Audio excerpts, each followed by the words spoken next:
Kemudian Al-Imam Ibnul Munzir mengatakan dari hadis ini dapat kita ambil yang pertama, istihbabul istima' ala ta'am, anjuran berkumpul bersama-sama ketika di waktu makan. Anjuran makan bersama-sama, tidak makan sendiri-sendiri. Wa fihi, dan di dalam hadis ini pun terdapat isyarah tentang apa? Annal muwasah idza hasala ma'ahal barakah fata'umul hadirin. Sesungguhnya saling berbagi itu kalau dilaksanakan akan menghasilkan bersamanya keberkahan. Ya, saling berbagi akan menghasilkan keberkahan yang mencakupi seluruh orang-orang yang hadir di dalamnya. Keberkahan itu dirasakan jika kita ada dalam satu perkumpulan. Maka Nabi SAW sangat menganjurkan agar kita selalu bersama-sama. Al-ittihadu quwwah, dalam persatuan itu terdapat kekuatan.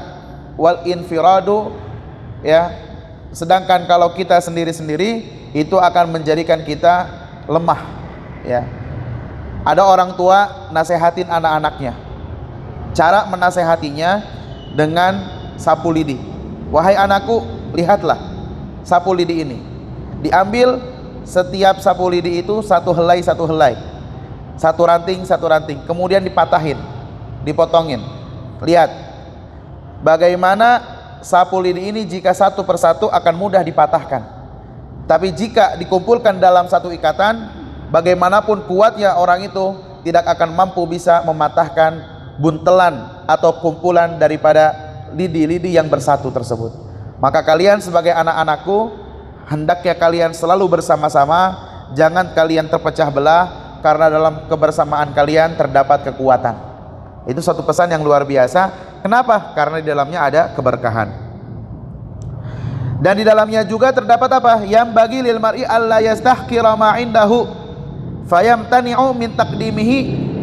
Jangan seseorang dari kita meremehkan apa yang dimilikinya sehingga menghalanginya untuk memberikan atau menghidangkan kepada orang lain.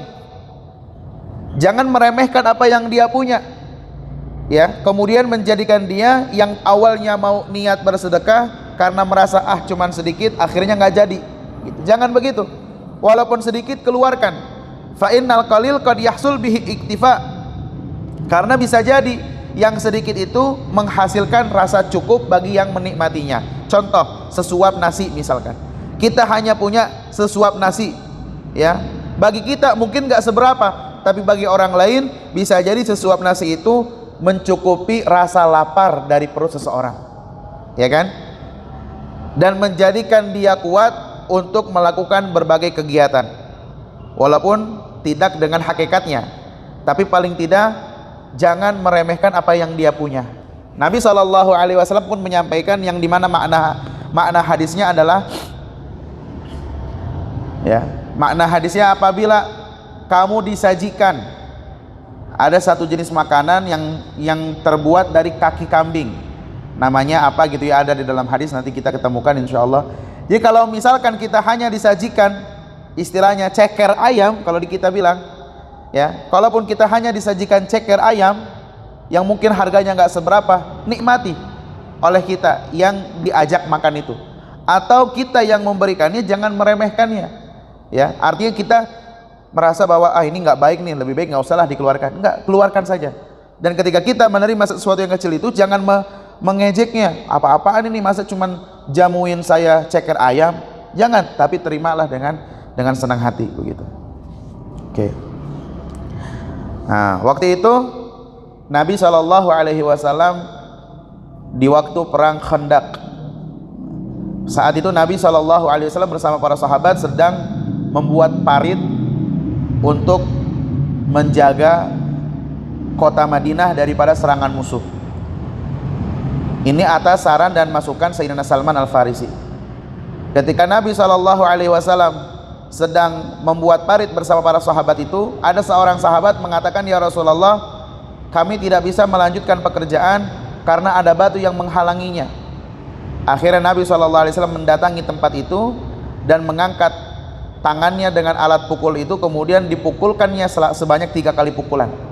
Ketika 3 kali pukulan dipukulkan kepadanya, akhirnya apa? Akhirnya batu itu pun melebur bagaikan bubur.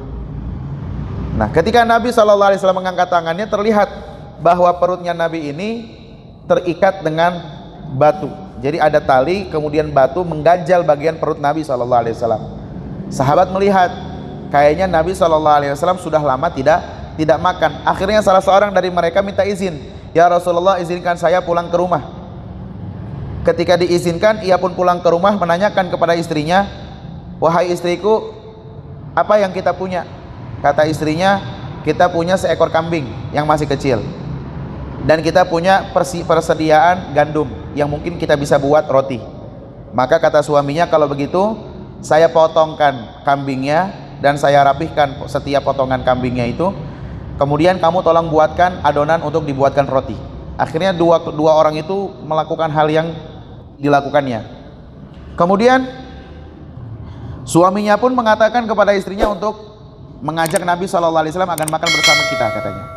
Akhirnya orang itu pun datang kepada Nabi SAW dan membisikkan kepada Rasulullah, "Ya Rasulullah, keluargaku bikin makanan, maka saya ingin mengundang Rasulullah untuk ikut makan bersama di rumah saya.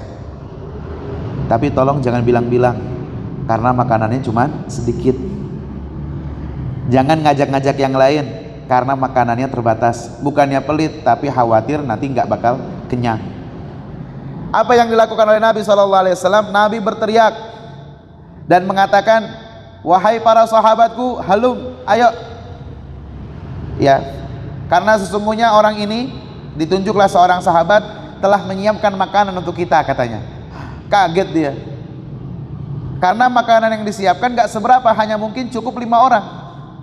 Ya, akhirnya dia bersegera pulang ke rumahnya, ngasih tahu kepada istrinya, "Wahai istriku, bukan hanya Rasulullah yang bakal datang, ataupun 2 atau 3 orang yang akan datang bersamanya, tetapi seluruh sahabat ahli Khandaq akan datang ikut makan bersama kita di sini." Udah dikasih tahu belum kalau kita cuma punya makanan sedikit ke Rasulullah? Kata suaminya, "Sudah." Kata istrinya, "Ya sudah, kalau Rasulullah sudah diberitahukan makanan kita cuma sedikit, tapi tetap Rasulullah mengundang semuanya, kita serahkan kepada Rasulullah." Akhirnya Rasulullah pun tiba di rumah orang itu. Kemudian Rasulullah sendiri yang membagikan porsi makanan. Ya, Rasulullah SAW sendiri yang membagikan porsi makanannya. Maka para sahabat mereka menunggu di luar dan diundang masuk sebanyak 10 orang. Jadi 10 orang masuk ke dalam rumah, Rasulullah bagikan makanannya, kemudian mereka makan. Setelah beres makan, mereka keluar, masuk lagi 10, Rasulullah bagikan lagi makanannya, sampai karena kebanyakan istrinya diminta oleh Rasulullah, "Panggilkan tetangga biar ngebantuin kita." Seakan-akan sedang mengadakan acara besar-besaran, makanannya banyak, padahal makanannya cuma segitu-gitunya. Tapi subhanallah, 80 orang atau lebih semuanya makan, dan semua makan sampai kenyang. Mereka pun kemudian kembali melanjutkan pekerjaannya. Pas dicek, ternyata sup kambingnya tidak berkurang sama sekali, dan potongan rotinya pun tidak berkurang sama sekali. Barakah Nabi kita Sayyidina Muhammad sallallahu alaihi wasallam. Dari hadis ini kita dapat mengambil pelajaran banyak hal. Di antaranya kita bersyukur atas nikmat yang Allah Subhanahu wa taala telah berikan kepada kita, yaitu dengan cara kita berbagi kepada orang lain.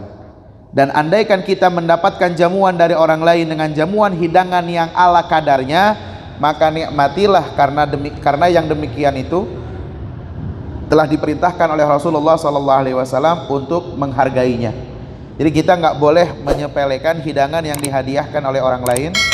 Dan kita pun jangan berhenti berbuat kebaikan andaikan kita hanya punya sebagian kecil dari yang kita punya. Jadi kecil ataupun banyaknya, kita lakukan untuk kebaikan bersama, untuk menyebarkan manfaat untuk semua orang, agar apa yang kita miliki ini diberkahi oleh Allah Subhanahu wa taala. Dan insya Allah apa yang kita punya, andaikan dapat dirasakan kenikmatannya oleh orang lain, akan mendatangkan keberkahan yang menjadikan rezeki kita semakin ditambah oleh Allah Subhanahu wa taala. Amin ya rabbal alamin.